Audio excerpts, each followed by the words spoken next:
Você já imaginou um mundo onde você não captura criaturas, mas se transforma nela? Em Animo, essa ideia se torna realidade. Hoje vamos analisar um novo RPG de ação que está dando o que falar e pode revolucionar o gênero dos jogos de captura de monstros. Eu sou o Start e sejam muito bem-vindos ao meu canal. E agora vamos soltar logo a vinheta para começar o vídeo. E antes de continuar o vídeo, já vou pedir para vocês se inscreverem no canal, compartilhar, deixar o like e também ativar o sininho para não perder nenhuma notificação. E hypa também para ajudar aqui o Start. E Animo é um RPG de ação free-to-play, desenvolvido pela Paw Print Studio, que será lançado em 2026 para PC, Xbox Series, Android e iOS. O jogo se passa em Eidel, um mundo vibrante cheio de vida e mistérios onde você assume o papel de uma Pathfinder, um explorador encarregado de descobrir, ajudar e se conectar com criaturas chamadas de Animos. Mas aqui vai o diferencial. Ao capturar um Animo, você não apenas comanda ele, você se torna ele. E a grande estrela do jogo é o sistema Twinning. Com ele, você pode literalmente assumir a forma de um Animo. Isso muda sua visão, sua movimentação e até mesmo a forma de explorar o mapa. Alguns voam, outros escalam, outros até mergulham em rios subterrâneos. É uma mecânica que não só dá profundidade ao gameplay, como também traz um vínculo emocional bem mais forte entre o jogador e a criatura. E o que você achou da mecânica Twinning? Eu achei muito interessante. Se transformar em qualquer tipo de criatura no jogo, poder voar, nadar, escalar, isso dá uma sensação de liberdade muito grande a um jogo. Conta aí nos comentários o que você achou. O combate é em tempo real, lembrando jogos como Palworld e Pokémon Legend of Arceus. Você pode alternar entre 4 Animos durante a batalha, combinando golpes, habilidades únicas para formar combos e ataques especiais, chamados de Link Blasts. E o melhor, cada Animo tem um estilo de combate diferente, criando possibilidades táticas muito interessantes. E mesmo tendo várias semelhanças, também temos diferenças com relação ao power de Pokémon, como por exemplo em Animo é muito mais imersivo e personalizado, você pode virar a criatura definitivamente. Sem contar que há uma troca dinâmica, habilidades especiais e estratégia baseada em movimentação, terreno e combinação de criaturas. Ideal para quem quer ação direta com profundidade tática. Animo também aposta em um mundo aberto dinâmico. Os biomas têm ciclos ecológicos, climas e até reações ao comportamento do jogador.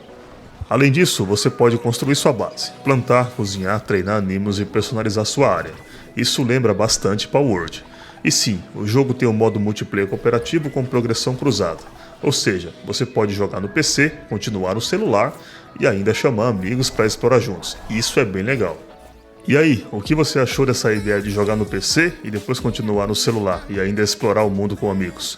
Você prefere jogar solo ou curte multiplayer cooperativo?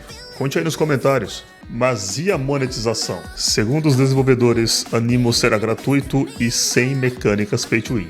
A monetização será focada apenas em itens cosméticos e facilidades, como visuais para personagens e bases, mantendo a progressão principal livre. Olha, essa proposta de manter o jogo gratuito e focar a monetização só em itens parece muito promissora. E se realmente entregarem o que prometeram, sem pay to win, Animo pode virar um exemplo de jogo justo e acessível. Mas e aí, você confia nesse modelo ou acha que com o tempo sempre acabam colocando vantagens pagas escondidas? Me diz aí nos comentários o que você pensa sobre a monetização em jogos gratuitos como esse. E olha, na minha opinião, temos bastante pontos fortes, como a mecânica Twinning, por exemplo, a transformação em criatura. O jogador poder assumir a forma de um Animo, o que muda totalmente o estilo de jogo, isso é muito bacana. Isso cria uma ligação mais profunda com as criaturas e dá novas formas para explorar o mundo, como voar, nadar, escalar e etc. Também curti bastante o combate ágil e estratégico, um sistema de combate em tempo real com troca dinâmica entre criaturas.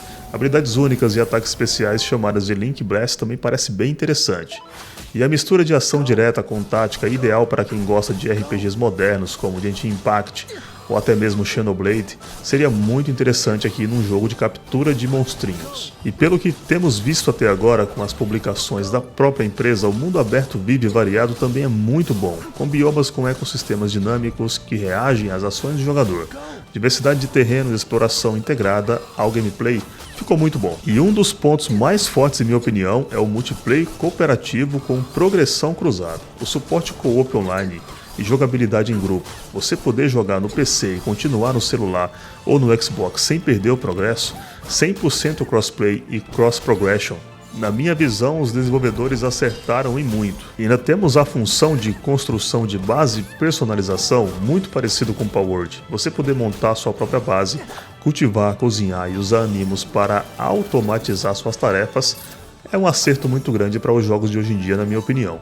Um toque de cozy gameplay que amplia a variedade de estilo de jogos. E eu não sei vocês, mas eu curto muito jogos de criaturas, capturar e poder usá-las com vários elementos. Cada Anemo tem habilidades exclusivas, servindo tanto para combate quanto para exploração e suporte fora das batalhas. E assim como nem tudo são flores, temos que observar alguns pontos, como por exemplo a monetização, que ainda é bem certa. Apesar da promessa de cosméticos apenas, muitos jogos free-to-play acabam introduzindo mecânicas pay-to-win com o tempo, como boosts, moeda prêmio, conveniências desbalanceadas, etc. É preciso acompanhar de perto o modelo econômico após o lançamento. Vamos aguardar. Outro ponto que eu acho interessante observar é a dependência do servidor e da conexão. Como o jogo será multiplayer com progressão cruzada, é provável que exija conexão constante com a internet, mesmo em modo solo. Isso pode ser um problema para quem tem conexão instável ou prefere jogar offline. E outro ponto que devemos observar é a interface e o desempenho em mobiles. A promessa crossplay total é ótima, mas o desafio está em manter a qualidade gráfica e a jogabilidade fluida no celular. Controles de toque podem limitar a complexidade do combate. Por último, vamos ficar atento à história e à profundidade narrativa, que ainda são bem certas. Até agora, a Anemo não revelou muito sobre seu enredo. Pode acabar sendo um jogo bonito, mas raso em história se não houver foco narrativo. Eu acho que o que ninguém pode negar é que Anemo é muito promissor. Com um visual cativante, uma jogabilidade acessível e criativa e uma proposta diferenciada com o sistema Twinning, ele tem tudo para conquistar os fãs de Pokémon, Palworld, Tenten e até Genshin. Se a execução final mantiver o que vimos nas prévias, Anemo pode ser um dos grandes destaques de 2026. E fica aí uma dica extra. Assim como eu, você pode entrar no site do anemo.com e também se cadastrar para jogar o beta do game. E aí, o que você achou de Anemo? Tá no seu radar ou ainda precisa te convencer? Deixa aí nos comentários o que você achou do jogo e do vídeo. E não esquece de se inscrever no canal e deixa o seu like e compartilhe o vídeo com outros exploradores de mundos mágicos. Até a próxima e bons ventos em Idlewild.